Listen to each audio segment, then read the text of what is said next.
Sud Radio, Berkov dans tous ses états. Nous sommes en guerre. En guerre sanitaire, certes. Nous ne luttons ni contre une armée, ni contre une autre nation.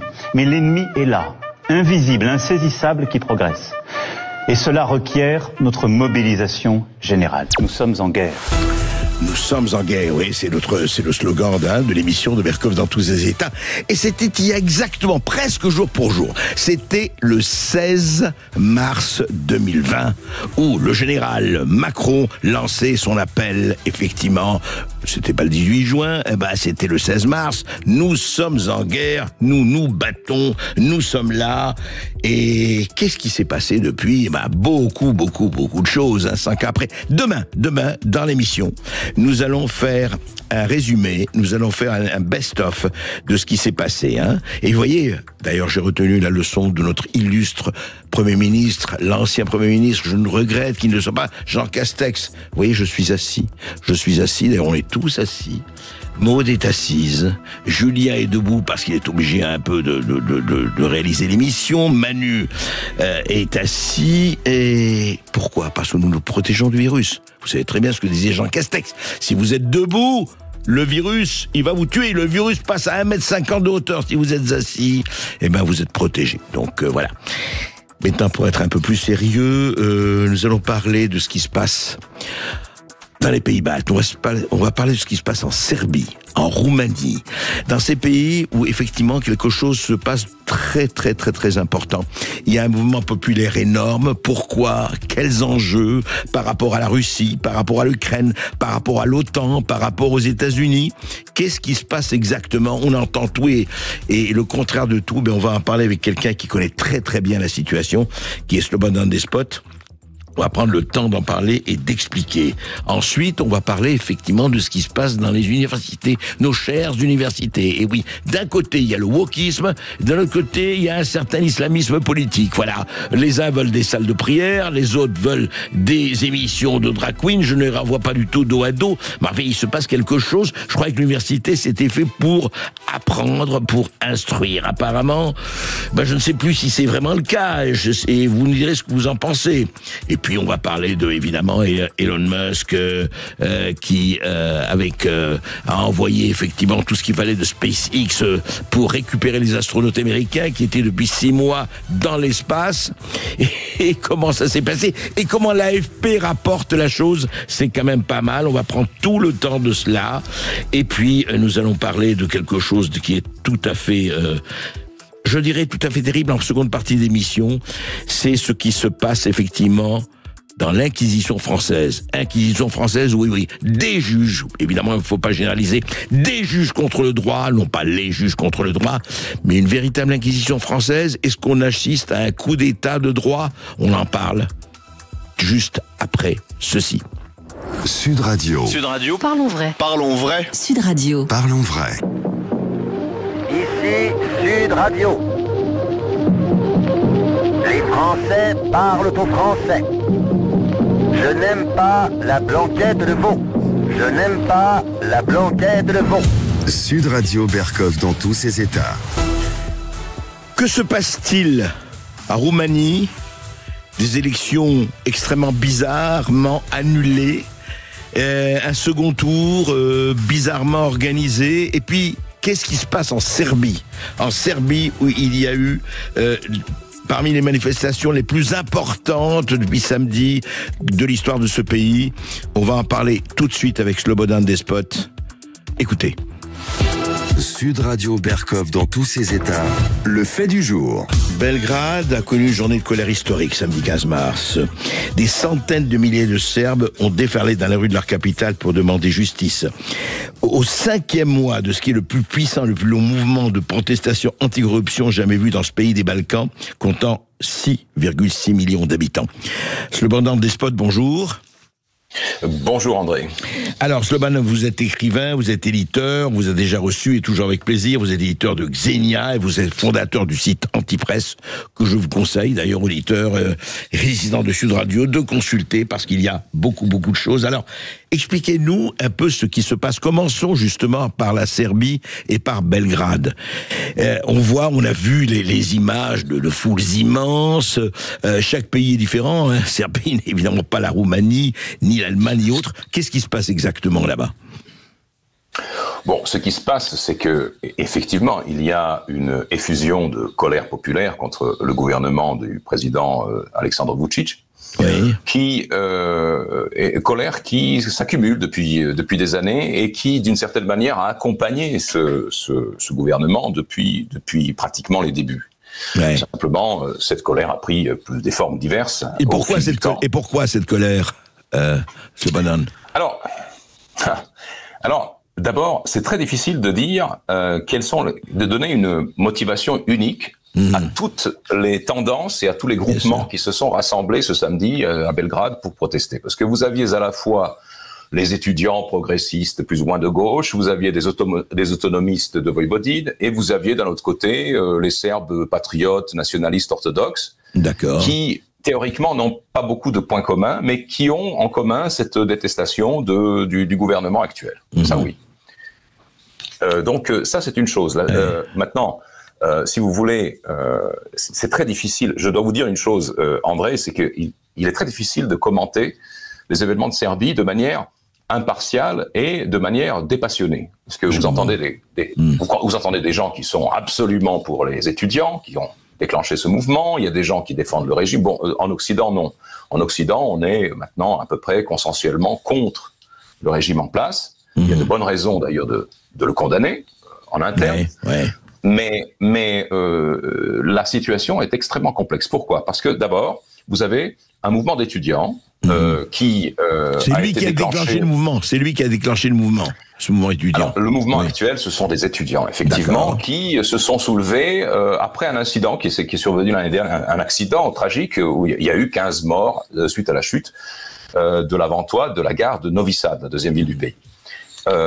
Vous me direz, et c'est ça qui est un peu curieux, c'est que des accidents comme ça, cela arrive. En Italie, il y a quelques années, il y a 8 ans, il y a eu cet effondrement du viaduc de Gênes, où il y a eu 43 morts, où il y a eu des négligences constatées, mais l'enquête se poursuit encore et aucun ministre n'a quitté son poste. Là, en Serbie, il y a eu tout de suite des démissions et arrestations à la suite de cet accident, mais ça n'a pas suffi. Donc, ça a fait boule de neige. Le gouvernement a voulu ignorer la colère populaire. Nous, à l'Antipresse, comme je suis originaire de là-bas et parce que nous avons beaucoup d'informations qui viennent de tous côtés, ça fait longtemps que nous chroniquons les problèmes de ce pays qui est en proie à une sorte de révolution colorée de basse intensité permanente.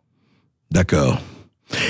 Cette révolution colorée dont vous parlez, est-ce que cette révolution colorée, Slobodan, est semblable à d'autres révolutions colorées qu'on a connues il y a quelques années dans d'autres pays proches, où ça n'a rien à voir? Colorée, ça fait longtemps que je les ai... Les deux, mon général.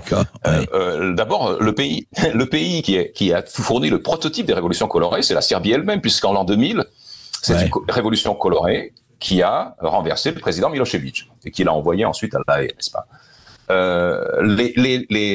Les gens de l'organisation Otpor qui ont mené cette révolution ont été tellement compétents là-dedans qu'ils sont allés former d'autres révolutionnaires dans d'autres pays, comme vous le savez. Donc la Serbie a déjà connu ça. Mais cette fois-ci, c'est différent parce qu'à l'époque, on avait un front qui était plus uni, c'est-à-dire, on est pour, par exemple, on est pour l'intégration européenne. Les gens d'aujourd'hui ne sont pas pour l'intégration européenne. Vous ne voyez pas un drapeau européen flotter à Belgrade. Contrairement à ce qu'a dit Nathalie Loiseau, elle parlait de Belgrade en disant les drapeaux européens, ils sont pro-européens, et c'est pas le cas. Hein. C'est bien ça. Alors j'ai vu des posts ou des tweets de Madame Loiseau ainsi que d'autres eurocrates qui essaient de se raccrocher à tous les trains qui passent, n'est-ce pas ? Ah oui, alors la Roumanie c'est pro-Europe, la Serbie c'est pro-Europe, la Hongrie c'est pro-Europe, c'est pas du tout le cas. C'est pas du tout le cas. Maintenant, ce gouvernement, donc, qui est attaqué pour sa corruption, pour le fait qu'on a un parti-État ou un État-parti, c'est-à-dire que, grosso modo, en Serbie, si vous voulez avoir un travail normal, ben, il faut faire allégeance au parti, il faut entrer au parti, un petit peu comme à l'époque du communisme. D'accord. Vous avez un chef d'État qui s'occupe plus d'affaires internationales, ce qu'on peut comprendre dans le contexte actuel, que des affaires intérieures, et qui laisse la gestion des affaires intérieures à des gens qui sont discrédités ou impopulaires. Donc, il y a beaucoup de bonnes raisons. Il y a eu l'affaire colossale de cette mine de lithium que le gouvernement avait voulu installer en coopération avec une compagnie australienne, Rio Tinto, qui est de sinistre réputation, entre parenthèses, et au détriment de l'environnement, et au détriment même des intérêts du pays, puisque c'était un contrat plus ou moins colonial. D'accord. On l'a donc attaqué. Alors que ce gouvernement, ce régime, ne faisait que remplir les obligations d'un gouvernement précédent. Donc, il est déjà sous le feu pour tout ce qu'il fait.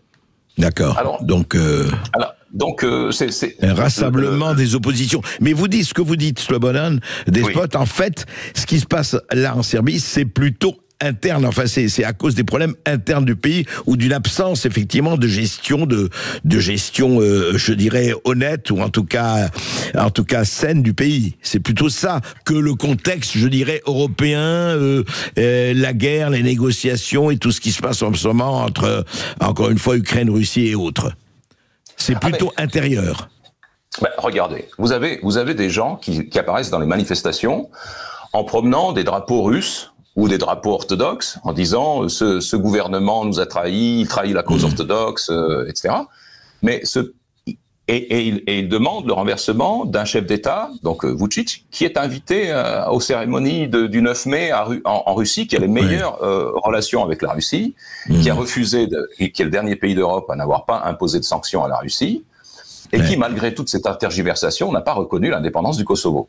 Donc, il y a quelque chose de très très irrationnel dans tout ça. Très irrationnel des deux côtés d'ailleurs. Dans l'indifférence ou l'insouciance du gouvernement et dans cette espèce de colère, de concentration de toutes les colères ou frustrations du pays sur un bouc émissaire qui est la personne du président. Je reste impartial ici. C'est très difficile de maintenir cette position. Non, je comprends, mais c'est d'autant plus intéressant qu'il faut justement vous essayer de rester lucide et un pas engagé. Et puis il faut rappeler quand même, parce que c'est vrai que quand on parle de Serbie, il faut se rappeler, et on en a parlé ensemble, Slobodan Despot, de ce qui s'est passé en 1999 quand l'OTAN a attaqué et tout ce qui s'est passé ensuite, Kosovo et compagnie. Alors je voudrais revenir, par rapport à la Roumanie, par rapport à ce qui se passe aujourd'hui, pour élargir le problème, quel est votre ressenti ou votre analyse, si vous voulez, par rapport à ce qui se passe en Roumanie? Je rappelle simplement que Calin Georgescu a été évidemment écarté à vie, enfin en tout cas, il ne peut pas se représenter. En revanche, Simeon, qui l'a remplacé un peu dans la même mouvance, on l'a appris hier soir, va pouvoir se présenter.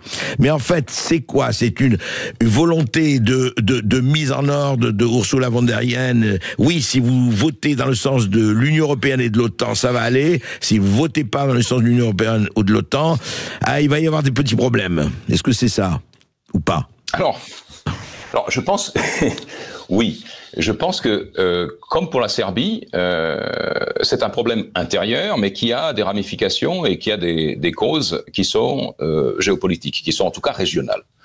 La première chose, c'est que il faut bien constater une chose qui est un fait absolument scandaleux, c'est que on a confisqué les élections roumaines. Cet homme, Georgescu, aurait dû être élu, et pour qu'il ne soit pas élu, on a interrompu entre les deux tours le processus électoral. Puis ensuite, on a trouvé toutes sortes de prétextes pour l'empêcher de se représenter, et même on a voulu filtrer les candidats remplaçants en exigeant une conformité idéologique. On ne peut pas être anti-UE et anti-OTAN si on veut se présenter à la présidentielle. Intéressante manifestation de la démocratie. C'est ça, la démocratie, façon Madame von der Leyen, c'est exactement ça. C'est-à-dire, nous sommes pour la démocratie avec ceux qui pensent comme nous et qui font ce que nous voulons. La Roumanie étant une pièce essentielle d'un dispositif militaire, l'OTAN, vous savez qu'il y a une grande base de l'OTAN qui est en train d'être construite Paraît-il qui sera la plus grande en Europe centrale, paraît-il. Enfin bon, on verra. La plus grande. Ce qui veut dire qu'elle va peut-être même prendre la vedette à la base de bonne style que les Américains ont construite au Kosovo, qui n'est qu'une base américaine, je le précise.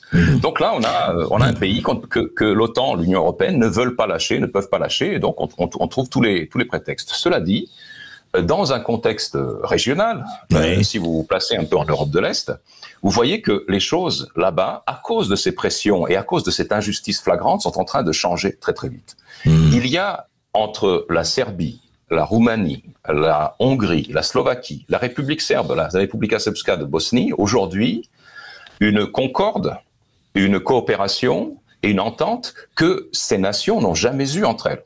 En particulier, la Hongrie et la Serbie, qui ont toujours été à couteau tiré, notamment à cause de la Première Guerre mondiale, de la dislocation de l'Empire austro-hongrois, etc., à laquelle la Serbie a contribué. La Hongrie d'Orban et la Serbie de Vučić ont établi des relations d'amitié comme il n'y en a jamais eu. C'est-à-dire que notamment la Hongrie a renoncé à soutenir le séparatisme hongrois dans le nord de la Serbie, par exemple. Donc, l'Union européenne craint absolument l'émergence d'un bloc, d'une alliance de pays, d'un front de l'Est, qui serait un front de souverainistes, n'est-ce pas? Et elle fait tout le nécessaire. D'ailleurs, si on regarde un tout petit peu comment ça se passe, vous avez des manifestations. Maintenant, on a eu des manifestations soi-disant pro-européennes en Roumanie. Mais quand on voit le nombre de personnes que 4 partis politiques et 45 ONG ont réussi à rassembler, c'est très très peu. On détourne, comme vous venez de le dire, on détourne le sens des manifestations populaires, de la colère locale, pour dire c'est un appel d'Europe. C'est pas du tout le cas. Au contraire, parce qu'on accuse notamment le gouvernement de Serbie d'être trop complaisant vis-à-vis de l'Europe. Donc, il y a effectivement aujourd'hui une espèce de grand fossé géopolitique qui est en train de se faire à l'intérieur même de l'Europe. Et évidemment, l'eurocratie, la nomenclature européenne, craint que ça fasse boule de neige, que ça inspire d'autres. Très intéressant, en tout cas, de ce que vous dites. On en parle très très peu ici, de la formation de ce front, effectivement, qui, comme vous dites, historiquement n'a jamais existé, et que quelque chose, on voit très très bien d'ailleurs que les plaques tectoniques en Europe de l'Est comme ailleurs sont en train de bouger à toute allure, et ça va être intéressant à suivre, tout à fait. Juste un mot, à votre avis, pour revenir juste à la Serbie, ces manifestations vont continuer jusqu'à ce que Vučić démissionne, ou sans faire de prédication, enfin sans faire de futurologie, à votre avis, ça va déboucher sur quelque chose ou pas, Slobodan Despot?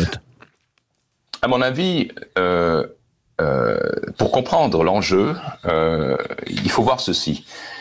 Les gens qui manifestent croient, d'ailleurs il y a une liste de revendications des étudiants qui sont la transparence sur l'accident de la gare de Novi Sad. On se demande pourquoi un mouvement étudiant veut une transparence sur un problème de génie civil. Enfin, bon, bref.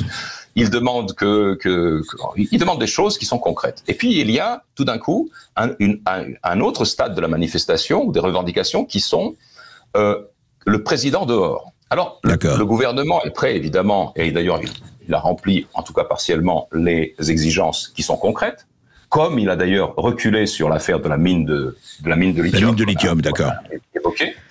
Mais évidemment qu'aucun gouvernement, aucun démocratique ou non, mais en particulier un régime démocratique, ne va pas quitter le pouvoir parce que une partie de la population, qu'on ne peut pas chiffrer, le demande. Donc il faut relativiser tout cela. Il va dire faisons des élections, mais ils veulent pas d'élections. Ils veulent qu'ils partent tout seuls. Sauf que c'est un couteau, à mon avis, c'est un couteau qui n'a pas de lame à serrer. Il n'y a pas d'abord, de 300 000 personnes samedi à Belgrade, il n'y a pas eu d'incident majeur, il n'y a pas eu de violence. On a aussi pas envoyé les policiers de façon totale. En revanche, j'ai juste un mot. Est-ce que vous avez des informations sur cette arme infrasonique qui aurait été employée à Belgrade? Vous savez, où on voit dans les images, c'est le système LRAD, où on voit des espèces de sons très lancinants et une foule alors je ne sais pas. On a vu les images, mais on ne sait pas très bien ce que ça veut dire. Mais il paraît que c'est une des premières fois où ces armes sont utilisées. Vous avez des informations là-dessus, Slobodan? Alors, je vous reprends dans votre propre phrase, cher André, vous dites « on voit le son », mais on ne l'entend pas. Non, on l'entend pas. Si, on l'entend. On entend à un moment donné des espèces de... Oui, on l'entend quand même, oui.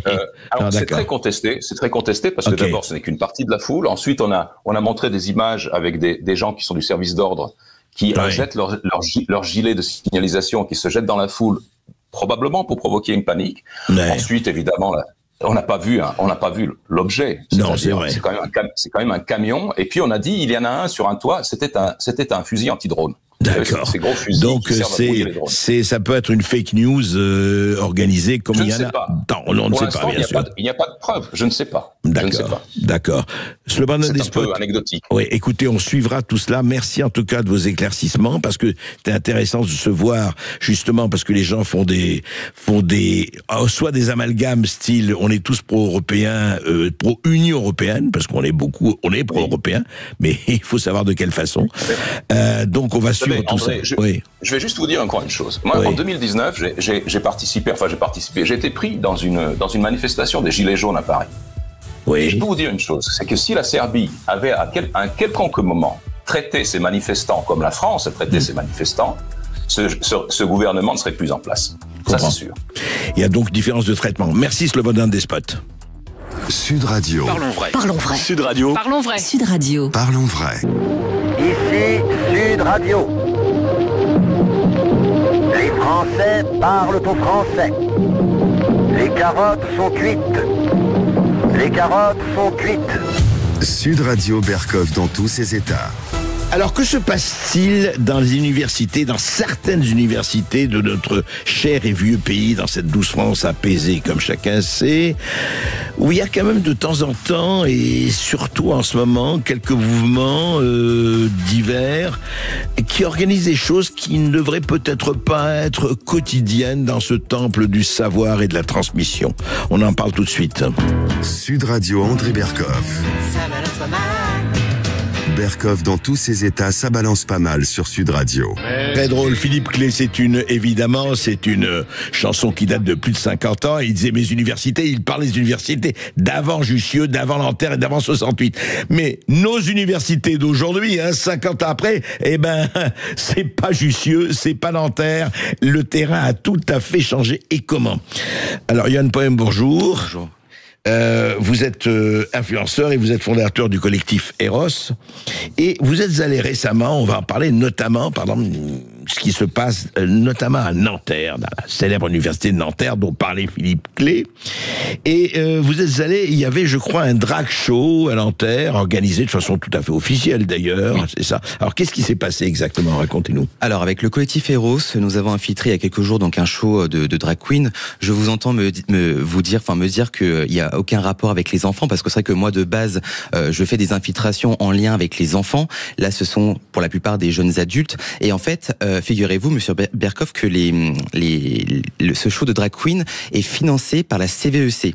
Qu'est-ce que la CVEC? Oui. La CVEC, c'est la contribution des étudiants et de campus que chaque étudiant doit cotiser pour la CVEC, pour tout ce qui est sanitaire, social, culturel. En gros, la CVEC sert à accompagner, à améliorer le quotidien des étudiants en leur proposant tout ça. Et qu'est-ce que ça a à voir avec un show Eh bien, alors, ça ne rentre, pour nous, alors on a fait des recherches, ça ne rentre pas dans le critère de la CVEC parce que c'est ni sanitaire et social, parce que l'OMS, je tiens à rappeler elle ne considère pas l'homosexualité et la transidentité comme une maladie mentale. Ça n'a rien de sportif, parce que le critère sportif est clairement inexistant, et le critère culturel est plus que discutable, parce qu'on sait très bien que c'est du militantisme derrière qui est caché. C'est pas un spectacle anodin. D'accord. Voilà. Donc subventionné, très bien. Subventionné. Donc là, on a des étudiants qui vivent dans la précarité, surtout à Nanterre, qui galèrent à se loger, à se nourrir, et ils voient en fait leur cotisation financer un show au délire de bourgeois de Montmartre, où beaucoup aussi de personnes de confession musulmane peuplent l'université. Et je ne pense pas qu'ils soient d'accord de financer ça en vue de leur religion, par exemple. Oui, mais alors, Yann, on pourrait vous répondre, oui, mais enfin, c'est un divertissement, il faut pas s'y accorder plus d'intention que ça, c'est un divertissement, voilà, comme un autre. Non, c'est pas du pur divertissement, c'est purement un spectacle idéologique. D'ailleurs, une des personnes de l'organisation nous a clairement dit que on va en bouffer, je cite, on va en bouffer de la revendication. Donc voilà. Pour moi, quand on met par exemple un sexothérapeute, parce que là, dans la vidéo d'infiltration, il y avait un stand de sexothérapeute où la sexothérapeute disait il faut lutter contre l'homme blanc. par exemple. Carrément, d'accord. Faut lutter. C'est vraiment ce qui est dit dans la vidéo. Elle est sexothérapeute, mais quand on lui parle de vagin, elle est horrifiée à la vue d'un vagin. Elle est quand même sexothérapeute. Sexothérapeute financée par la CVEC, pardon. Enfin, c'est quand même extrêmement dramatique de voir qu'il y a de la propagande LGBT dans les écoles pour 4 pèlerins aux cheveux bleus dans une salle. Enfin, excusez-moi, mais moi, c'est un truc et un truc que j'ai pas précisé, c'est que les étudiants doivent payer 103 € annuels. 103 €, c'est pas rien pour des étudiants. 103 € annuels par étudiant. 103 €, ce n'est pas rien, mine de rien. Bien sûr. Et quand on voit aujourd'hui le coût de la vie, beaucoup d'étudiants galèrent et voilà. Et au-delà de cette manifestation particulière, vous dites qu'il y a beaucoup d'universités, enfin, qui organisent un peu ce même genre de stage ou de show, etc. Alors, moi, je sais qu'à Nanterre, oui. Je sais que dans quelques facs, alors après, dans toutes les facs, je peux pas me prononcer. Bien sûr, mais en tout cas, oui, c'est très très courant que la CVEC serve à financer des shows de drag queen, des ateliers coiffure, maquillage, pour apprendre à se maquiller comme une drag queen, quoi. Enfin, moi, je trouve ça, c'est pas les priorités, en tout cas. Pour moi, c'est la fac, c'est pour apprendre. On est bien d'accord. Non, mais c'est ça qui est hallucinant, en fait. Je veux dire, en dehors de tout. L'université, elle n'est pas faite pour ça. Que quelqu'un veuille organiser un show de drag queen quelque part, pourquoi pas. Et enfin, chacun est libre. Mais là, ce n'est pas dans ce cadre-là. Comme d'ailleurs, effectivement, on parlait de ça. Il y a une table ronde à l'Assemblée nationale où les étudiants musulmans de France ont demandé l'installation enfin, il y a des représentants des étudiants musulmans de France ont demandé l'installation de salles de prière dans les universités. Donc voilà, c'est un syndicat, les EMF, comme on dit, et il y a eu ceci. Alors, pendant la réunion, eh bien, une des participantes disait cela. Écoutez. Je pense que vous avez sûrement pas entendu parler des personnes qui vont prier, qui vont essayer de prier peut-être dans la fac, qui vont être filmées à leur insu. Ça va faire un peu le buzz. Malheureusement, en fait, les universités ne font même pas... n'interdisent pas, puisque techniquement on ne peut pas l'interdire. Si je commence à faire du yoga en plein milieu de la cour, vous ne pouvez pas me l'interdire, mais en même temps ils ne créent pas d'espace pour leur faciliter en fait cela, et ça a un impact, puisqu'en fait on en remarque, il y a plein d'universités internationales qui ont des salles zen, il n'y a pas besoin d'avoir une salle de prière, c'est pas la demande. Alors, c'est pas la demande, disent-ils, mais enfin, il y a quelque chose que je comprends pas. Pourquoi?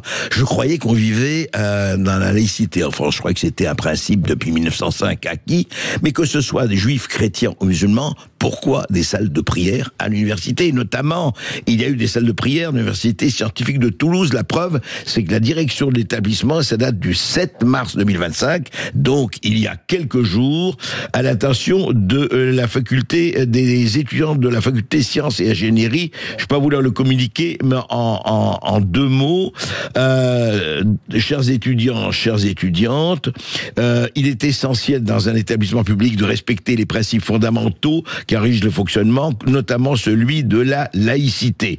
Ce principe que la naturelle religieuse, liberté de conscience, etc. Bien. Récemment, des pratiques religieuses visibles ont été signalées dans un des bâtiments du campus Sciences. Nous rappelons que conformément à l'article tel, c'est contraire à la neutralité requise et peut troubler le bon déroulement des activités universitaires. À ce titre, l'université pourra engager toute poursuite disciplinaire nécessaire.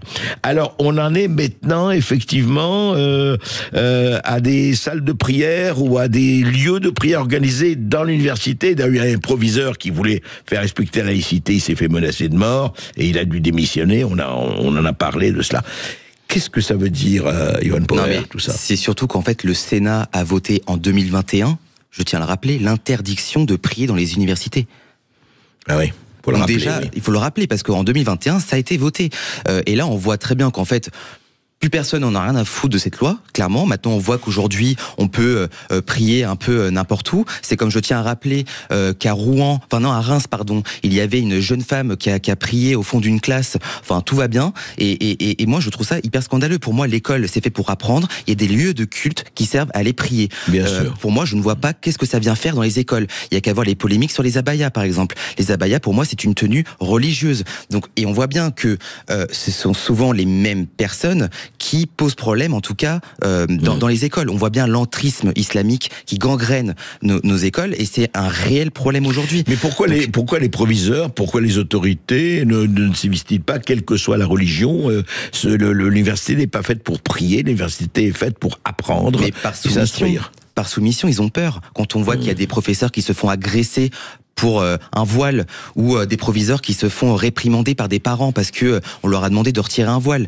Donc voilà, ils osent pas. Donc par peur, ils se laissent faire. Et moi, ce que j'ai envie de dire à ces instituteurs ou ces proviseurs, c'est de ne pas céder, de ne pas se soumettre. Et en plus, il y a une loi qui a été votée. Comme j'ai dit, en 2021, le Sénat a voté une loi pour interdire... Avec l'Assemblée nationale aussi, enfin les deux. Je sais que c'est le Sénat. Parce qu'il faut les deux, pour que la loi soit appliquée. J'ai regardé ça juste avant de venir ici. J'ai vu, il y a plusieurs articles qui disent que en 2021, le Sénat a voté, en tout cas, l'interdiction des prières dans les universités. Donc pour moi, c'est extrêmement dramatique. Il ne faut pas se laisser soumettre face à des personnes qui souhaitent imposer la religion dans l'université. Pour moi, ça n'a rien à faire. On est là pour apprendre. Point. Mais Johan Poher, ce que vous dites effectivement par rapport que ce soit à des spectacles de drag queen ou autres, que ce soit par rapport à des prières ou autres, effectivement, qu'est-ce que ça a à voir à l'université? On revient toujours au même point, et je crois que ce que vous dites, c'est malheureusement que l'on constate en tirant tous les fils de toutes les pelotes, c'est l'absence de courage, l'absence de résistance. Je ne sais pas si c'est la soumission ou la passivité, mais il y a quelque chose quand même qui ne va pas du tout. Et on se dit qu'il faut faire des appels et puis il faut ne pas se laisser faire. Je crois que c'est ça. Hein. Ah oui, mais clairement, moi j'ai un abonné qui est à la fac de Nanterre qui m'a envoyé un message qui m'a dit « Moi, Johan, je vote à droite, je suis le seul et je ne peux rien faire, rien dire. » Et le problème, c'est que à Nanterre, par exemple, nous on a constaté que 49% c'était que des élèves musulmans. L'autre pourcentage, c'était que des personnes aux cheveux bleus woke, et puis il y avait 1% où c'était des personnes comme moi par exemple. Et forcément, je me mets à la place de ces personnes-là et je me sentirais super mal d'étudier dans cette fac-là et de me sentir obligé de cautionner et d'admettre que je suis en minorité et que je dois laisser place à l'islam, au wokisme, et que moi je suis de droite et je n'ai pas ma place dans cette fac. C'est dramatique. Il y a beaucoup d'étudiants qui vivent ça et en tout cas moi je leur apporte tout mon soutien parce que j'imagine même pas le calvaire quotidien que ça doit être, quoi. Tout à fait. Je précise effectivement qu'il faut dire que le port du voile intégral est lui interdit depuis la loi de 2010. Oui, effectivement, pour le respect de l'ordre public, ça n'a rien fait. Et aussi, il est interdit de prier dans l'enceinte des établissements, sauf dans le cas d'une salle œcuménique et pour tout le monde. Voilà. Donc effectivement, la plupart des cas sont réglés par le dialogue, dit un spécialiste, mais et qu'il a vu que peu de cas litigieux. En revanche, je crois que les cas litigieux sont en train de croître et de se multiplier, ce qui paraît quand même mériter ce que vous avez fait. Moi, je vais vous dire un truc là qui me revient, c'est que quand j'étais sur une autre radio, j'avais parlé justement du Ramadan. Parce que l'année dernière, il y avait, c'était à Stein, des étudiants qui ne pouvaient pas rentrer dans l'école parce qu'ils faisaient des blocus par rapport au Ramadan, parce qu'il y avait des personnes qui ont osé manger à la cantine. Donc il y avait des parents d'élèves qui étaient scandalisés en disant mais c'est pas normal que pendant le Ramadan il y ait des élèves qui mangent dans la cantine. Enfin, vous vous rendez compte du truc? C'est quand même, on se dit en fait pour une minorité de personnes, je sais même plus si aujourd'hui on peut appeler une minorité parce que j'ai l'impression que ça. De toute façon, on respecte pour tout le monde. Encore une fois, juifs, chrétiens, musulmans, bouddhistes et autres, on respecte tout. On ne respecte pas. Voilà. Il faut ou alors abolissez la laïcité à ce moment-là. Voilà. Il faut savoir ce qu'on veut. Merci Johan Poher. De rien. Sud Radio, votre attention est notre plus belle récompense. Je voulais vous dire que j'appréciais vraiment Sud Radio sans vouloir vous flatter parce que vous êtes les seuls quasiment qui êtes capables d'inviter des personnalités qui ont des points de vue différents. Sud Radio, parlons vrai. Ici Sud Radio.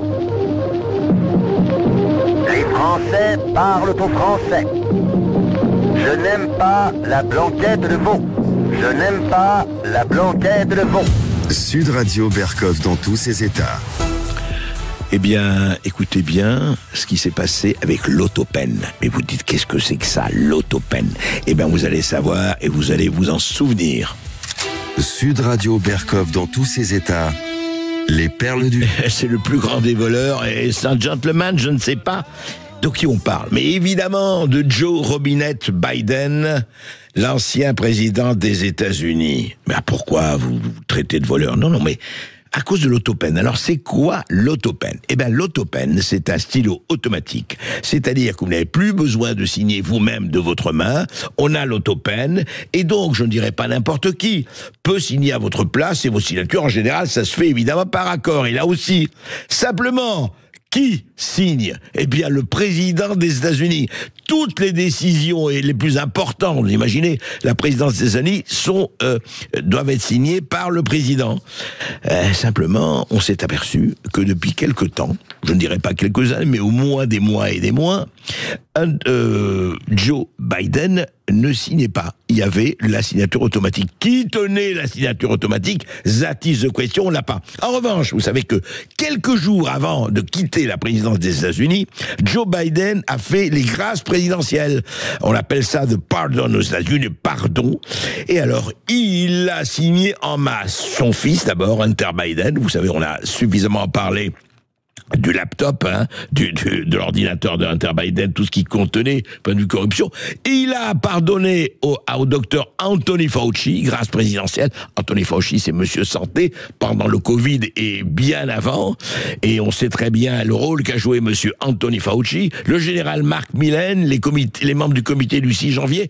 Et il les a, attention, graciés quand il les a graciés depuis 2014. C'est-à-dire qu'ils sont en état de protection présidentielle depuis 2014. 2014, c'était le Maïdan en Ukraine, c'était la corruption, évidemment, avec les biolabs dans la même Ukraine, etc., etc., etc. Voilà. Il a pardonné tous ceux qui nageaient autour dans le marigot. Eh bien, il est rancunier. Eh bien, Donald Trump, le président Trump actuel, a dit non, tout ça, eh bien, c'est nul et non avenu, c'est illégal, puisqu'il n'a pas signé de sa main, mais il a fait signer grâce au stylo automatique. Voilà, ils ont vérifié les exemples de signature de Biden. Donc, il faut contrôler l'autopen. Et en attendant, Trump va faire en sorte que toutes les grâces présidentielles soient levées concernant Hunter Biden, concernant Fauci et concernant tout cela. Donc, de tas de scandales en perspective. Et oui, il faut pas utiliser l'autopen, il faut faire attention à ça. Sud Radio Berkov dans tous ses états. La merveilleuse chanson de Pierre Bachelet, certes. Alors effectivement, les sans-papiers manifestent, un certain nombre de sans-papiers manifestent à Paris, notamment près du théâtre de la Gaîté Lyrique. Alors très bien, ils manifestent. Là, il y a les policiers autour. J'y suis allé moi samedi. Donc ils sont 100, 200 manifestent. Voilà, pour soit avoir des papiers, soit avoir effectivement des lieux, soit etc. de l'aide. Et il n'empêche que ce qui se passe quand même, des petites choses comme ça qu'on ne passe pas. Il y a une restauratrice, il y a un restaurant à 50 mètres, même pas à 20 mètres du théâtre de la Gaîté Lyrique qui est évidemment fermé depuis des mois maintenant, et qui est complètement, si vous voulez, occupé par des centaines de migrants. Et on laisse faire. Tout est totalement hors contrôle. Et depuis décembre, donc ça fait 4 mois, la propriétaire du bistrot ne peut rien dire, ne peut rien faire. Et voilà ce qu'elle a dit au micro de CNews avant-hier. Ça fait 3 mois qu'on a une perte de chiffre d'affaires de plus de 60%. On ne travaille plus. Moi, je suis franco-algérienne. Mon mari, il est malien. Donc, dans tout ce que je dis, il n'y a pas de racisme. On parle juste de bon sens. Moi, plusieurs matins, je suis arrivée. Ils étaient sur ma terrasse le matin en train de rouler du shit, de zoner. Je leur demande de partir. Mais c'est moi qui les dérange parce que je leur demande de partir de mon commerce. Donc, moi, quand je me prends la tête avec le collectif en leur expliquant que je n'ai pas à subir ça, le collectif leur dit oui, la patronne d'à côté, c'est une raciste, c'est une facho. Donc, moi, ils arrivent à me menacer de mort. Ils veulent me brûler, ils veulent me tuer, ils veulent me violer parce que je les laisse pas faire leur trafic. On a écrit au préfet qui ne me répond pas. On a écrit à la mairie qui ne me répond pas. Quand la police est venue, quand ils m'ont menacé de mort, ils ont ordre de ne pas les contrôler pour pas les provoquer. Voilà. Donc, comme ils disent dans leur slogan, ils sont chez eux, ils partiront pas. Voilà. Et c'est moi qui suis en train de tout perdre. Donc. Voilà. Il y a quand même quelque chose qui pose question, c'est le moins que l'on peut dire. La préfecture ne répond pas, la mairie ne répond pas. Elle est en plein Paris, à Strasbourg-Saint-Denis. Cette dame, elle veut faire son métier. Évidemment, son chiffre d'affaires est presque au niveau de 0. On lui dit, évidemment, si elle dit, écoutez, dégagez un peu ma terrasse, vous êtes raciste, vous êtes facho. C'est le miroir d'une certaine France en ce moment. Et bon, je veux bien qu'on trouve des solutions, évidemment, aux migrants, aux sans-papiers, etc. Mais au dépend de qui? Au dépend de cette femme et de son personnel qui doit crever, simplement et qui doit crever, évidemment, en se faisant traiter de raciste, de facho, évidemment, parce qu'elle demande à pouvoir travailler. Il y a quand même un problème, là, de monde renversé. Vous savez, c'est terrible. Quand on vit dans un monde renversé, et c'est vraiment notre cas, le vrai ne devient qu'un petit fragment du faux. Eh ben, je crois quand même qu'il est temps d'apporter quelques correctifs à cette situation complètement folle. Sud Radio. Sud Radio. Parlons vrai. Parlons vrai. Sud Radio. Parlons vrai. Sud Radio Berkov dans tous ses états. Le face-à-face. Selon que vous serez puissant et misérable, disait un certain spécialiste du droit qui s'appelait Jean de La Fontaine. Ça ne date pas d'hier. Mais effectivement, un très bon livre. Je le recommande. Qui s'appelle tout simplement Inquisition française. Des juges contre la justice. Voyez, c'est point d'interrogation. Et Gérald Pandelon, bonjour. Bonjour. Vous dites bien des juges contre la justice parce qu'il ne s'agit pas de généraliser, de mettre tous les juges comme tous les avocats d'ailleurs dans le même sac. C'est bien Absolument. Ça. Et vous êtes, je rappelle, vous êtes avocat au barreau de Paris et à la Cour pénale internationale de La Haye, vous êtes docteur en droit privé, vous êtes philosophe, et voilà, cette évolution de la justice, c'est ce qui est très intéressant dans votre livre, et c'est vraiment un livre que je recommande et que je vous encourage à lire, parce que, au fond, ça dit très très clairement, est-ce qu'on vit aujourd'hui, d'abord, dans la séparation des pouvoirs, vrai problème, et puis est-ce qu'on vit dans un état de droit ou dans un état de tordu? On peut en tout cas se poser la question. Et puis, vous parlez de tous les problèmes, et puis surtout, qui juge les juges? Quel est le degré de responsabilité? Alors, je voudrais qu'on commence par ça. C'est que, au fond, alors avec leurs défauts, leurs qualités, leurs manques et leur inefficacité ou efficacité, les sénateurs, les députés et le président de la République, bien sûr, sont élus au suffrage universel, au suffrage non universel pour le sénateur, mais enfin bon, c'est un représentatif. Les juges, non. Les juges sont soit nommés par le parquet, soit effectivement nommés par leur père.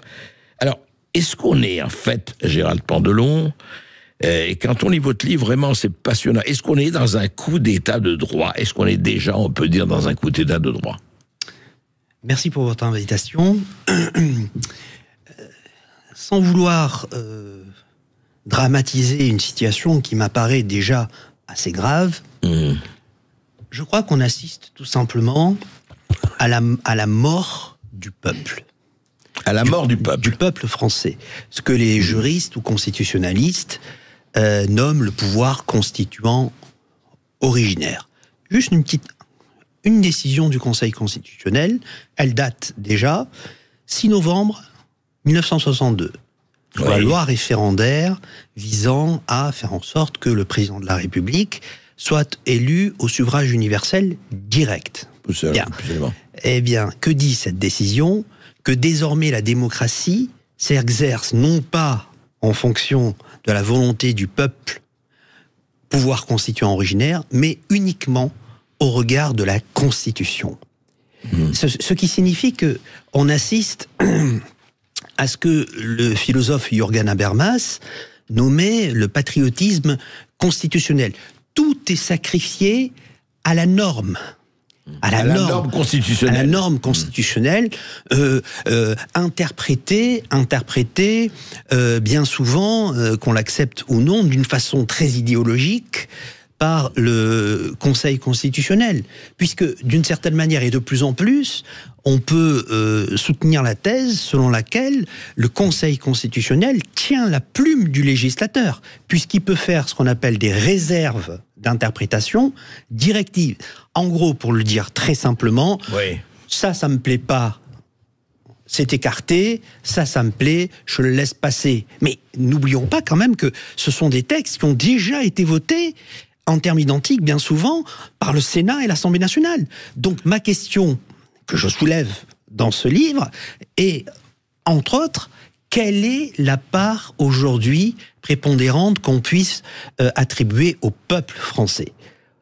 Alors, parce que ce que vous dites, donc, si je vous comprends bien, et ce que vous dites dans votre livre, c'est qu'il y a 9 personnes, les 9 du Conseil constitutionnel, qui peuvent effectivement rendre absolument, je dirais, peuvent annuler pratiquement ce qu'ont décidé les représentants en principe du peuple que sont les députés et les sénateurs. Absolument. C'est ça. Mais attendez, est-ce qu'ils ont force de loi? C'est-à-dire que si le Conseil constitutionnel, disons que telle décision, vous parlez d'immigration notamment et autres, est-ce que les députés ou sénateurs peuvent faire appel? Non. Ah oui, c'est décidé. Non, puisque d'ailleurs c'est bien souvent, sauf peut-être qu'on en dira un mot sur la question de la question prioritaire de constitutionnalité, qui est une voie d'exception. Mais en principe, d'accord, mais parlons en général. Le contrôle du Conseil constitutionnel est un contrôle en principe a priori, c'est avant que la loi ne soit édictée. Oui, je comprends. Ce qui signifie que c'est à ce moment-là que les personnalités politiques que vous avez citées peuvent saisir le Conseil, ou 60 députés ou 60 sénateurs, peuvent saisir le Conseil constitutionnel dans l'hypothèse où ils estimeraient que un texte voté par le Parlement ne correspondrait pas à leur idéologie du moment. Et pour moi, c'est très grave. Pour moi, c'est très grave. Si on avait fait du Conseil constitutionnel uniquement un organe consultatif, comme le Conseil d'État, qui, en principe, est un organe consultatif. Le gouvernement consulte le Conseil d'État pour avis. Si on avait circonscrit le Conseil constitutionnel uniquement un organe consultatif, c'eût été légitime. Mais là, voyez-vous, il y a de plus en plus un décalage, un découplage entre la légalité et la légitimité. Sans rentrer dans des grands débats de philosophie politique, mais... Oui, mais on pourrait vous dire que si on prenait les États-Unis, par exemple, qui est quand même du point de vue de la séparation des pouvoirs, des contre-pouvoirs, assez, peut-être, enfin, à mon avis, en tout cas, en avance sur nous quelque part. La Cour suprême, elle n'est pas élue. La fameuse Cour suprême qui décide de tout, enfin en tout cas du point de vue législatif, qui est nommée par les présidents, en plus par le président de la République en général, et qui est effectivement à vie, qui est des juges à vie. Eh ben, est-ce que ce n'est pas un peu la même chose? Ce ne sont pas eux aussi qui peuvent empêcher telle ou telle loi de passer? Sauf que, à ma connaissance, le Conseil constitutionnel va même au-delà des cours suprêmes. Puisque le Conseil constitutionnel, encore une fois, on va pas trop rentrer dans le détail technique, mais il y a des conformités, voyez-vous, sous réserve, il y a des réserves d'interprétation neutralisantes ou directives. En d'autres termes, des mots techniques pour dire que c'est le Conseil constitutionnel, le juge, 9 sages, qui décide. 9 sages du palais, sans doute, dont tous ne sont pas spécialistes d'ailleurs. Alors que la Cour suprême des États-Unis sont tous composés de juristes qui n'ont fait que ça de leur vie, jamais de politique. Ou d'avocats remarquables ayant une carrière exceptionnelle. Oui. Alors pour revenir à ça, Gérald Pendelon, vous dites un peu ceci, et vous en parlez un peu, c'est un peu un des fils rouges de votre livre. Vous dites qu'en fait la judiciarisation prend le pas sur la politique, c'est-à-dire que pratiquement la politique n'est plus au premier plan, alors que nous n'entendons parler que des débats politiques, du matin au soir, dans les médias ou ailleurs, dans les discussions, etc. Au fond, on devrait faire des débats avec politique et juge pour voir un peu la balance. Parce que vous vous dites, alors expliquez-nous un peu, pour les auditeurs, la judiciarisation, comment se constate, comment s'incarne la judiciarisation du système, croissante selon vous? La juridictionnalisation croissante de la vie sociale tend de plus en plus à techniciser des sujets qui auraient dû rester d'essence politique. Exemple, le droit à la fraternité. Par exemple, lorsque, dans une affaire qui date déjà de 2018, un migrant, sans doute un malheureux, mais il n'avait pas de papier, a demandé asile à une personne, cette personne l'a recueilli, une action a été portée devant le Conseil d'État qui a donné raison à l'hébergeur. Je veux dire que à un moment donné, on peut légitimement se poser la question de savoir quel est désormais le rôle du Parlement. Vous voulez dire que le migrant était dans l'illégalité, et ce n'est pas, c'est celui qui décide, c'est le Conseil d'État en l'occurrence. Mais regardez toutes les difficultés que nous avons, même pour expulser des OQTF. C'est-à-dire que 6% d'expulsion sur 100% d'OQTF. outre le fait que bien souvent, on ne peut pas généraliser, loin de moi ce propos, mais bien souvent, ce sont des OQTF qui sont déjà passés à l'acte, qui ont 2, 3, 4, 5 condamnations. Certains sont des criminels, sont les grands spécialistes de l'attaque au couteau. Hein. Bon, voilà. Pas tous, encore une fois, pas tous, mais beaucoup. Et ils sont inexpulsables. Pourquoi ? Parce que, voyez-vous, les consulats des pays respectifs en France ont du mal à remettre les fameux laissez-passer consulaires. Laissez-passer consulaires, oui. D'ailleurs, Bruno Retailleau, qui est à mes yeux un grand ministre de l'Intérieur, j'ai cru comprendre qu'il y avait une petite dispute au cœur de l'exécutif entre notre chef d'État. Voilà. Puisqu'on a parlé de sa démission, enfin des bruits. Bon, enfin, oui. mais pour revenir à ça, justement, cette espèce d'emprise de juges ou des juges, enfin en tout cas, et vous parlez justement de cette espèce de, comment dirais-je, je reviens aux politiques. Donc, vous dites, parce que vous avez commencé comme ça, on assiste à la mort du peuple français, mais on assiste déjà alors encore plus à la mort du politique, en tout cas des représentants politiques. Oui, parce que l'autorité, lorsqu'on lit un tout petit peu la Constitution, et qu'on se réfère à la justice, il s'agit d'une autorité judiciaire. Ce n'est pas un pouvoir judiciaire. Or, l'autorité judiciaire revêt... et sur un plan juridique, et même si on convoque certains concepts de philosophie du droit, une importance inférieure au pouvoir. Or, aujourd'hui, contrairement à ce que disait La Fontaine et plus tard Tocqueville, qui évoquait dans l'Ancien Régime la Révolution, de la démocratie en Amérique, il écrit en 1835, il disait « Nous assistons malheureusement à une tyrannie de la majorité ». Aujourd'hui, M. Berkoff, c'est diamétralement le contraire. C'est le despotisme de minorités idéologiques. Bon, tout le monde aura à l'esprit le fameux syndicat de la magistrature, né dans les années 60, etc., en 68, curieusement, qui, qu'on accepte ou non, représente une minorité de magistrats. 30%, c'est pas une grande majorité. Mais j'ai le sentiment, sans doute à tort, en tout cas c'est ce que je ressens et ce que j'ai pu constater dans mon activité professionnelle, qu'on a donné à une minorité de magistrats beaucoup trop de pouvoir, pour pas dire l'essentiel du pouvoir. Alors justement, mais qui a donné, alors allons au cœur du problème, vous avez parlé du syndicat de la magistrature, bien, qui a des positions politiques, idéologiques en tout cas très claires. Et on en a parlé souvent ici, justement, à l'antenne, mais qui leur a donné trop de pouvoir ? Qu'est-ce qui fait ? Alors, vous parlez de la séparation des pouvoirs, on parle des 3 pouvoirs, hein, cher à Montesquieu, qui doit se retourner dans sa tombe 1 million de fois. Mais, donc, vous dites quand même, vous, c'est intéressant, donc, le pouvoir judiciaire n'est pas un pouvoir, c'est une autorité. Sauf qu'aujourd'hui, ça s'est inversé. C'est le pouvoir mais qui est devenu un pouvoir. Faire vous parlez que du syndicat de la magistrature. L'ère du temps sociologique. Enfin, l'ère du temps. C'est-à-dire, vous savez qu'on parle beaucoup de wokisme, on parle beaucoup de minorité, on parle beaucoup de personnes qui, même si elles n'ont pas un pouvoir très développé, ont tous les pouvoirs. Regardez le traitement assez différencié qui est réservé en matière pénale à des personnes qui devraient être systématiquement poursuivies pour apologie du terrorisme et, à ma connaissance, ne font quasiment l'objet d'aucune poursuite. Et si un individu qui a toutes les tares, parce qu'il est d'une droite un peu dure, dit un mot totalement insignifiant, il fait l'objet immédiatement de poursuite pénale devant la 17e chambre correctionnelle. Et regardez le sort qui est fait aujourd'hui aux policiers. Moi, je défends la police.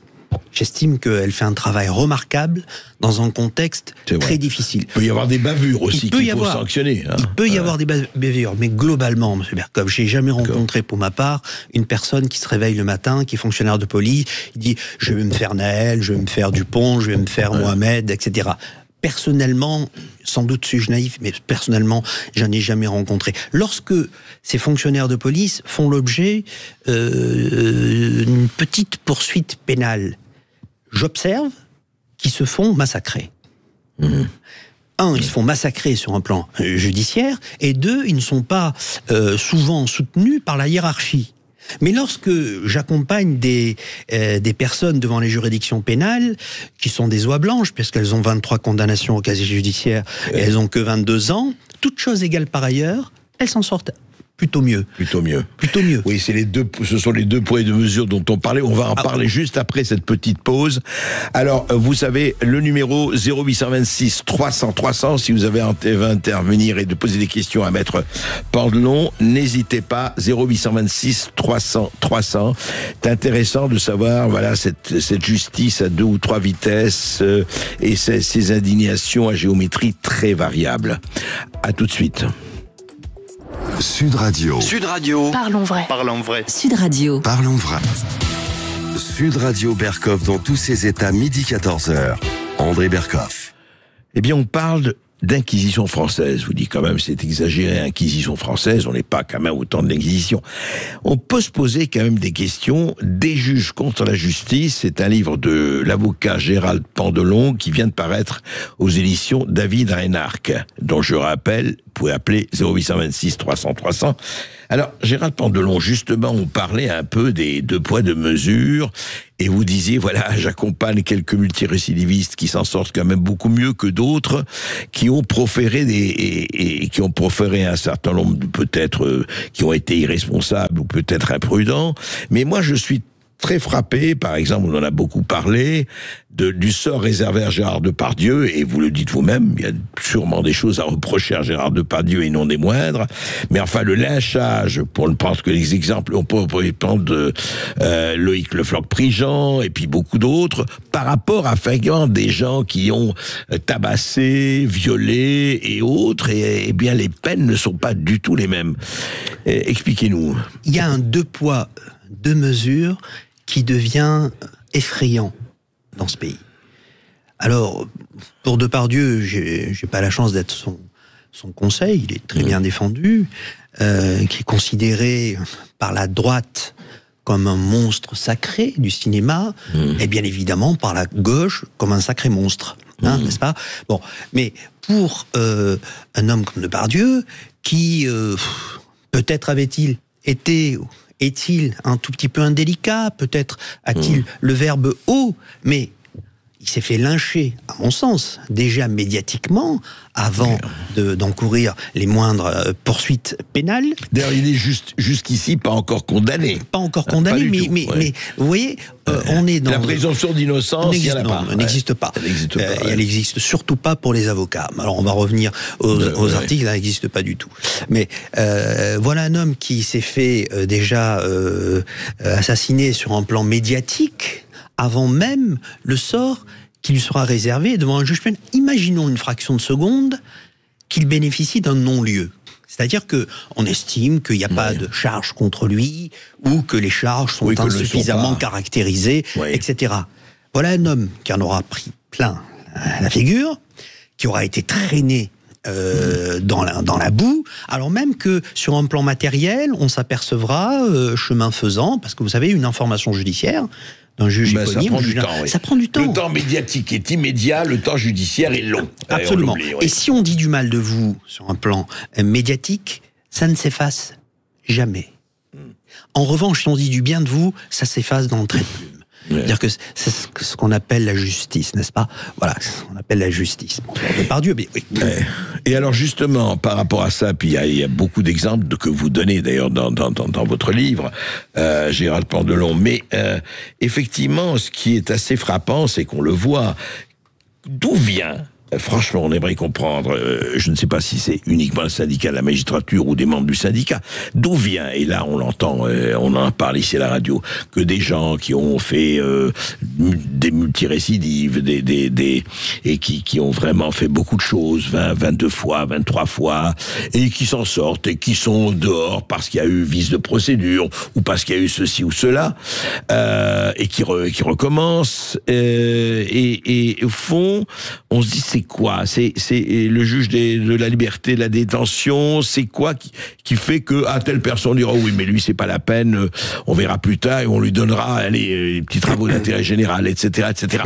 Qu'est-ce qui fait que je dirais pas impunité, mais cette espèce d'indulgence qui rappelle je ne sais quelles indulgences du XIIe siècle. Alors, elles font, ces personnes-là, bien évidemment, l'objet de poursuites pénales, mais mon propos, c'est de dire que toute chose égale par ailleurs, elles s'en sortent infiniment mieux qu'une personne qui aurait un profil très lisse, mais qui attesterait, que sais-je, d'un statut, chef d'entreprise, haut fonctionnaire, avocat, que sais-je, etc.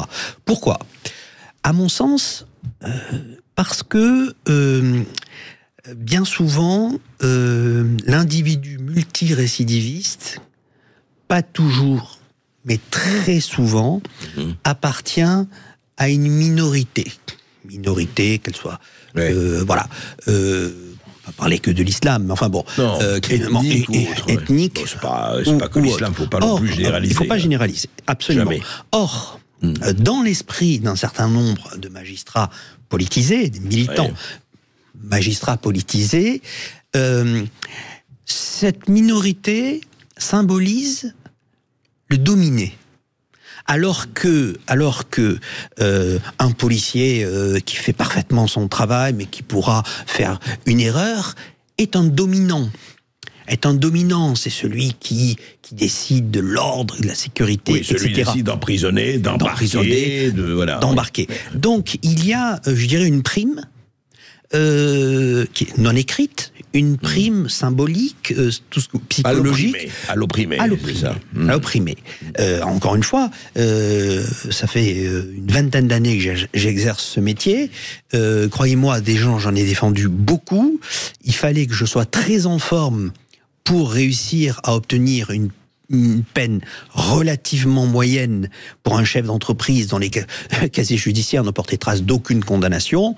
Et si j'étais pas du tout en forme, mais que je défendais un certain nombre de personnes qui avaient 20-25 condamnations, j'avais toujours des superbes résultats. On a inversé, on est dans ce que on pourrait considérer comme une communication inversée. C'est-à-dire qu'on a renversé le monde. Ce qui est juste est faux, ce qui est faux est juste. Bon, on pourrait développer. L'inversion accusatoire. Puis l'inversion accusatoire aussi. L'inversion accusatoire. Mais alors, le problème, c'est très difficile d'ailleurs, et vous en parlez, c'est très difficile d'avoir, il n'y a pas d'état idéal, on le sait. Disons qu'il faudrait qu'on ait un état moins pire que d'autres. Hein. Enfin, on n'est pas dans une dictature absolue. Mais juste, je voudrais revenir sur les policiers. Vous avez raison, mais comment faire aussi, par exemple, vous vous rappelez, au moment des Gilets jaunes, certains policiers, encore une fois, ne généralisons jamais, moi je suis plutôt pour, effectivement, la police, et je ne suis pas le seul, mais où il y a eu, vous savez, des éborgnements, il y a eu des mains, bon. Et surtout, je vais vous dire, moi, c'est la chose qui m'a le plus frappé. Et évidemment, ils doivent obéir. Enfin, obéir à leur hiérarchie et à leurs instructions. Ça, c'est la police, comme l'armée d'un autre côté.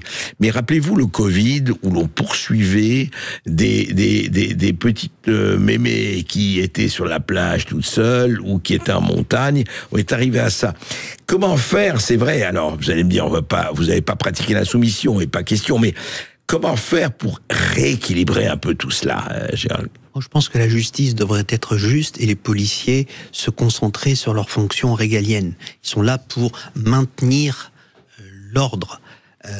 Si, outre le fait que lorsqu'ils peuvent poursuivre une mémé qui n'aurait pas fait ceci, cela... oui, rappelez-vous du Covid, bien sûr, etc. Bien voilà. sûr, j'ai la faiblesse de considérer qu'ils en ont reçu l'instruction. Bien sûr. Ils en ont reçu l'instruction. Mais la même, je dirais, injustice est celle qui concerne celles et ceux qui, à tort ou à raison, sont considérés comme faisant partie de l'extrême droite en France.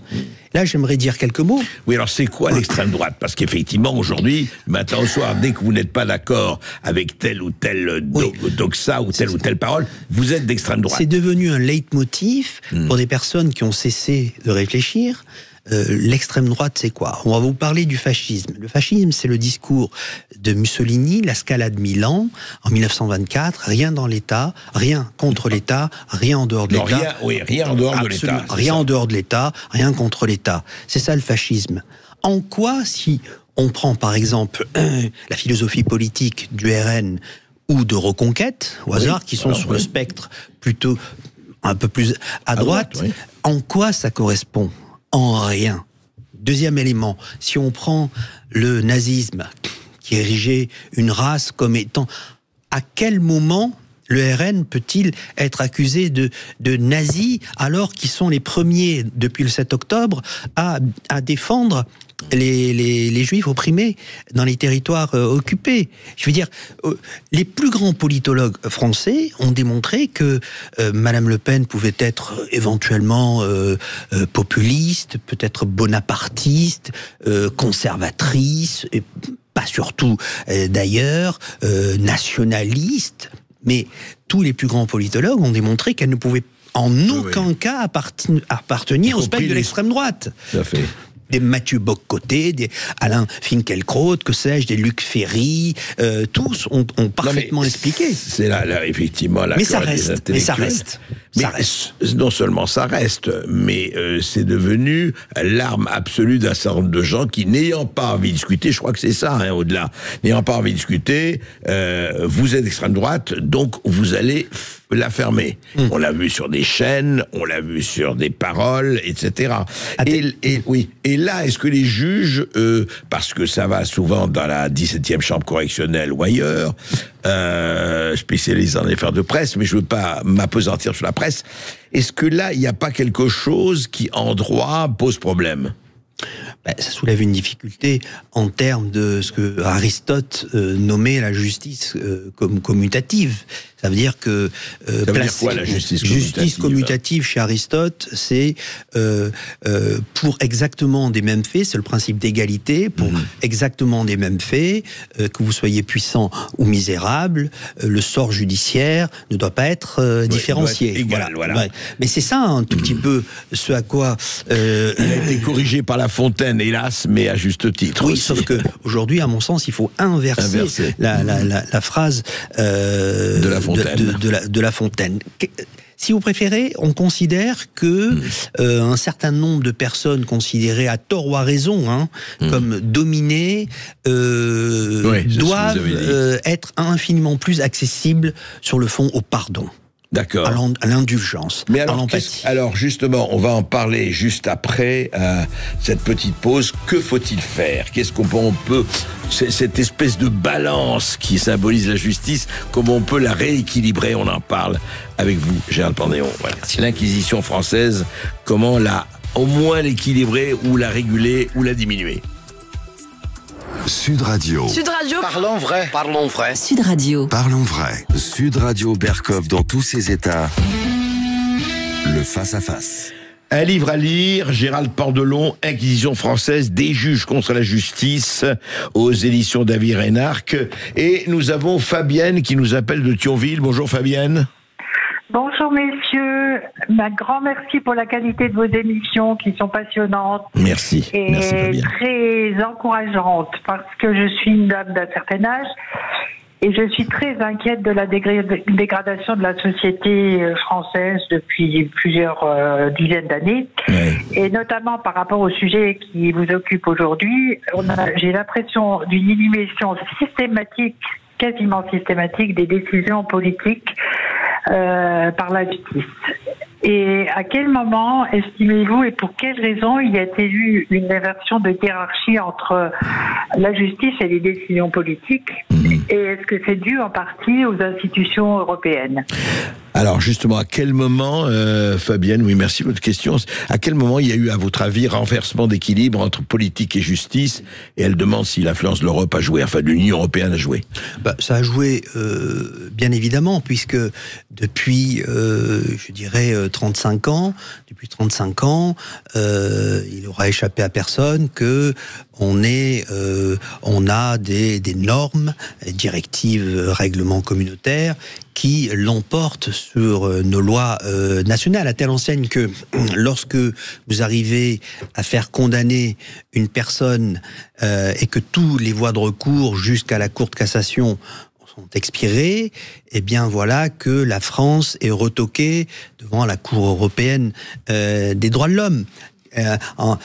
Cette supranationalité pose un problème d'ailleurs de constitutionnalité, puisque on nous a toujours expliqué que la Constitution était la charte solennelle de l'État, qu'il n'y avait rien au-dessus de la Constitution je me pose la question.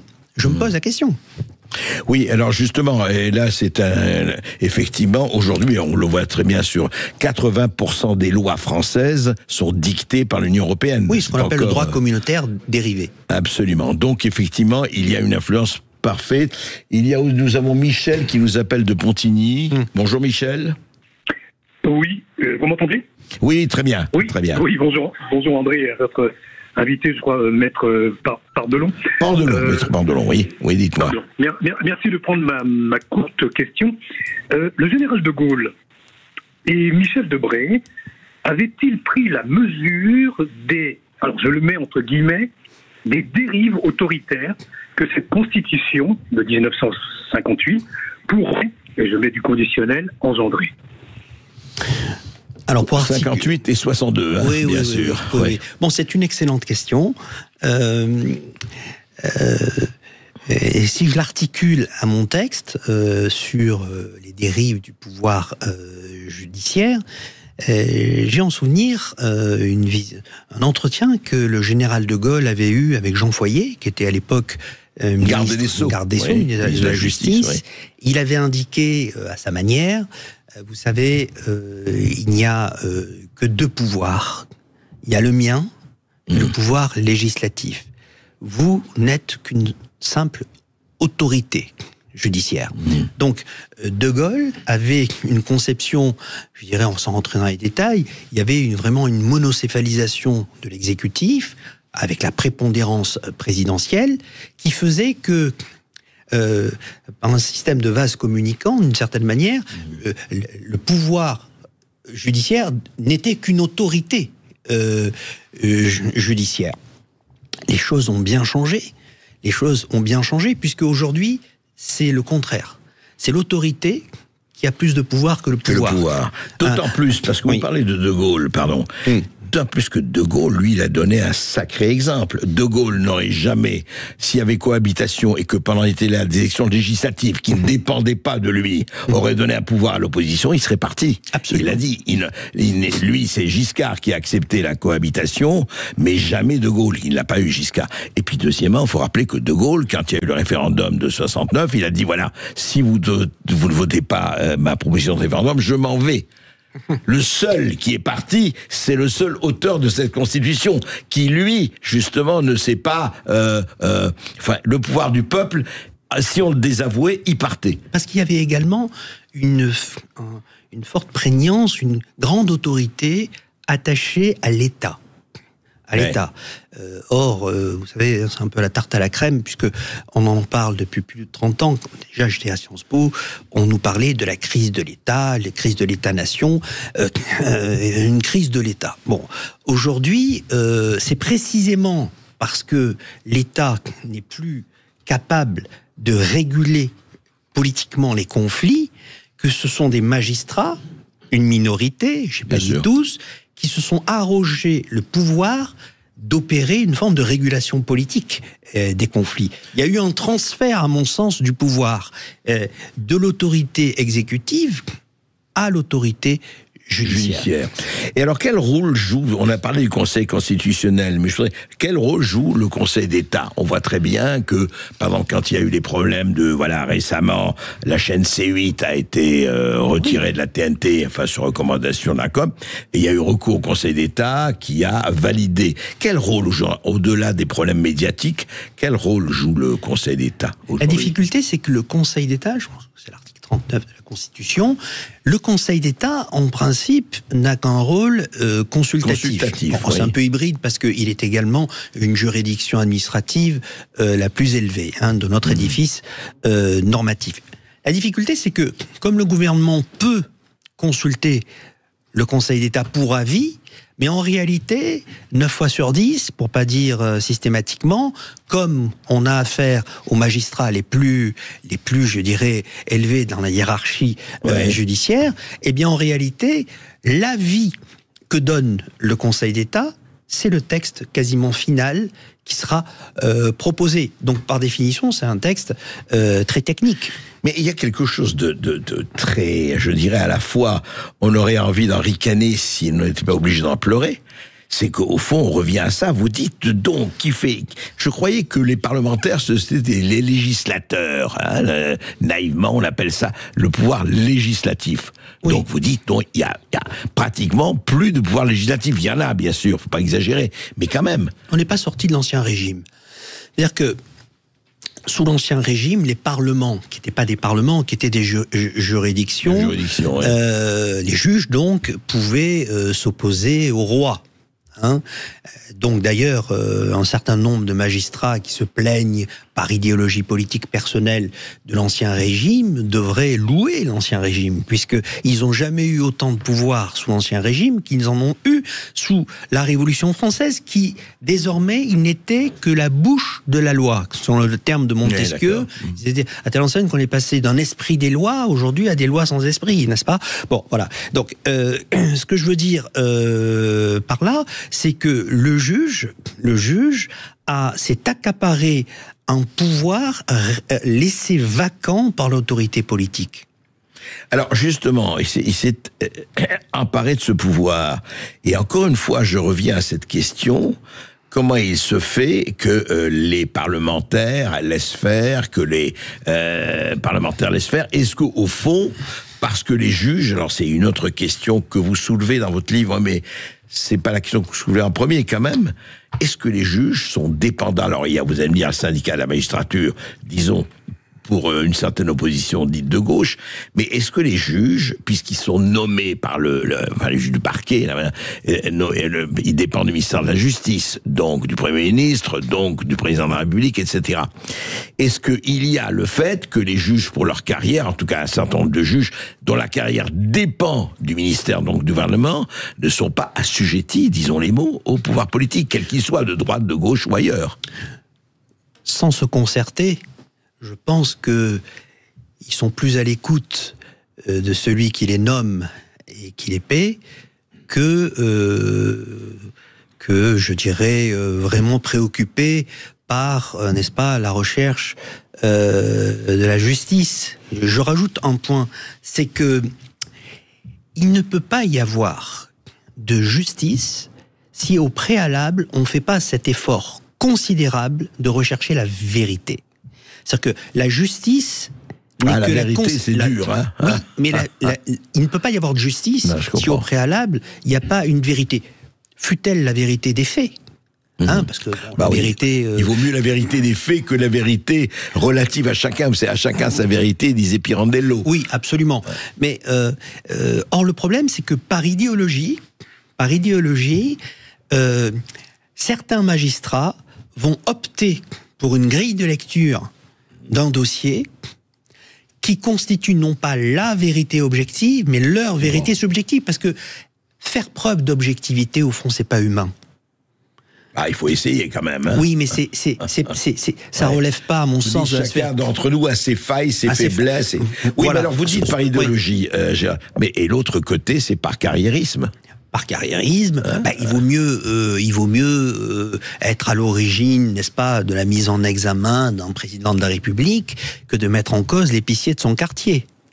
Donc il faut. Sauf que c'est plus difficile et plus risqué. Hein. C'est plus risqué. Mais bon, comme les magistrats ont un pouvoir qui est quasiment, je dirais, indépassable, puisque depuis... Ils sont inamovibles, en fait. Ils sont inamovibles. Alors, il faut expliquer comment ils sont inamovibles. Ça veut dire qu'on ne peut pas toucher à un magistrat? Il faudrait qu'il puisse commettre, dans le cadre de l'exercice de ses fonctions, une très grave faute. Premier point, que cette faute soit portée devant le Conseil supérieur de la magistrature. Qu'est-ce qu'il fera, le Conseil supérieur de la magistrature? Il soutiendra le magistrat qui a commis une faute, 99,9 fois sur 100. Regardez l'affaire Burgot. L'affaire Outreau, qui a concerné un juge qui s'appelait Monsieur Burgot. Oui. J'ai eu l'occasion non pas de le défendre, mais de le comprendre. Parce que, certes, on s'est acharné sur ce jeune magistrat, juge Burgot, mais vous savez, ceux qui ont les tempes un peu grisonnantes devant la chambre de l'instruction, et qui sont un peu plus âgés de 26 ans, ils ont minimum 40, 45, 50 ans, ont tous confirmé les ordonnances, donc les décisions, étaient prises. Burgot, oui. Ouais. Pourquoi ? Parce qu'il n'y avait pas de présomption d'innocence. Et puis il fallait, pas de présomption d'innocence en pratique. Et il fallait que l'affaire soit enflammée. Il fallait que tout le monde évoque cette affaire. Elle a terminé comment ? Par des acquittements. Pas seulement. Il y a eu des condamnations. Mais enfin, c'était un peu une montagne qui a accouché d'une souris, un tout petit peu. En tout cas, le problème, il est posé, mais justement, on va voir que faire. C'est le que faire qui est intéressant aujourd'hui. On va parler avec vous après cette petite pause. Sud Radio, votre avis fait la différence. Vous êtes auditrice de Sud Radio depuis longtemps ou pas ?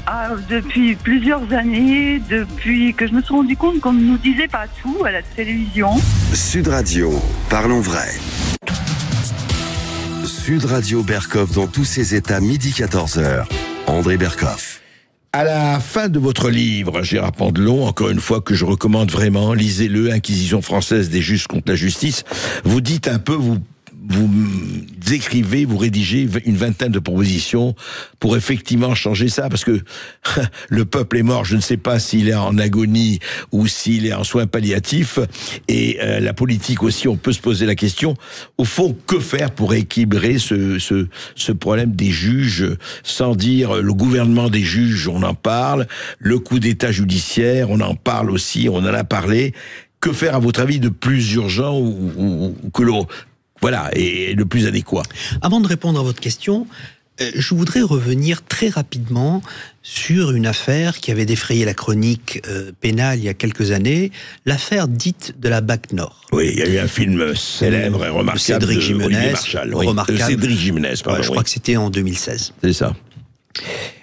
Il faut savoir que l'essentiel de ces fonctionnaires de police, qui étaient considérés comme l'élite de la police, Paris à Marseille, tout le monde louait leur talent, leur courage, leur efficacité, ont, pour la plupart d'entre eux, été incarcérés dans cette affaire, et ensuite, certains, avant même d'être jugés, ont été réintégrés dans leur service alors qu'ils avaient été incarcérés, et la plupart d'entre eux furent relaxés. Pourquoi je prends cet exemple ?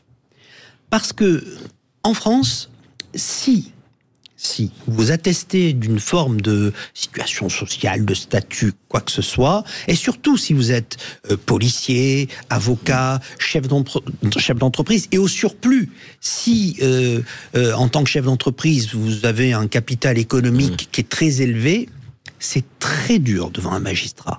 C'est très dur. Alors que faire ? Devant certains magistrats, Devant certains magistrats, oui, une minorité à qui on a donné l'essentiel du pouvoir.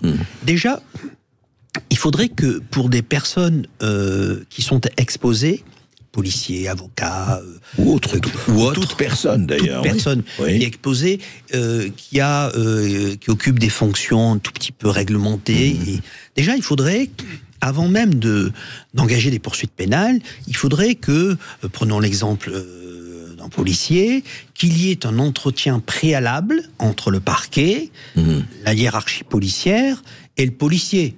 Que le policier puisse s'expliquer avant même que on le place en garde à vue, qu'il perde tout, qu'il soit suspendu, etc. La même chose pour les avocats. Il faudrait un entretien entre le bâtonnier, le substitut du parquet et l'avocat qui aurait commis une faute pour savoir en fonction. Bon, ça n'existe pas. C'est-à-dire que vous êtes immédiatement traité comme si vous étiez un délinquant. Il n'y a plus de présomption d'innocence, il y a présomption de culpabilité. Moi, je soutiens la thèse selon laquelle, pour certains policiers et pour la plupart des avocats, il n'y a pas de présomption d'innocence. Ça n'engage que moi, mais ça n'engage que moi. Pourquoi ? Parce que, comme un leitmotiv, les magistrats vous disent, vous connaissez le droit. Ah oui. Vous ne pouvez pas errer, vous ne pouvez pas commettre. En d'autres termes, l'avocat, il n'a pas le droit d'avoir des faiblesses, il est omnipotent, omniscient, puisqu'il n'a pas le droit... il connaît la loi, donc il ne doit pas la... C'est un chat GPT avant l'heure, quoi, n'est-ce pas, l'avocat. Non, c'est pas comme ça que ça se passe. Deuxièmement, il faudrait que lors de la formation à l'École nationale de la magistrature, il faudrait que l'on ne considère pas l'avocat comme un ennemi, mais tout simplement comme un adversaire au procès. Or, les jeunes magistrats, notamment les magistrats du parquet, sont d'une certaine manière, pas tous, mais beaucoup animés d'une volonté vengeresse, éradicatrice, voire purificatrice. C'est pas une lutte des classes, c'est une lutte des corporations, là. Absolument. C'est ça. En fait, ce qu'il faudrait, c'est peut-être que magistrats et avocats soient réunis dans la même école. Je vais dire peut-être un scandale, mais on ne sait pas. Qu'on se connaisse mieux. Voilà, qu'on se connaisse mieux. Eh bien, écoutez, en tout cas, merci Gérald Pantelon. Vous êtes polémique, vous suscitez la polémique, mais c'est une bonne chose. Encore une fois, Inquisition française des juges contre la justice, aux éditions David Reinhardt. Merci pour votre invitation. Sud Radio. Sud Radio. Parlons vrai. Parlons vrai. Sud Radio. Parlons vrai.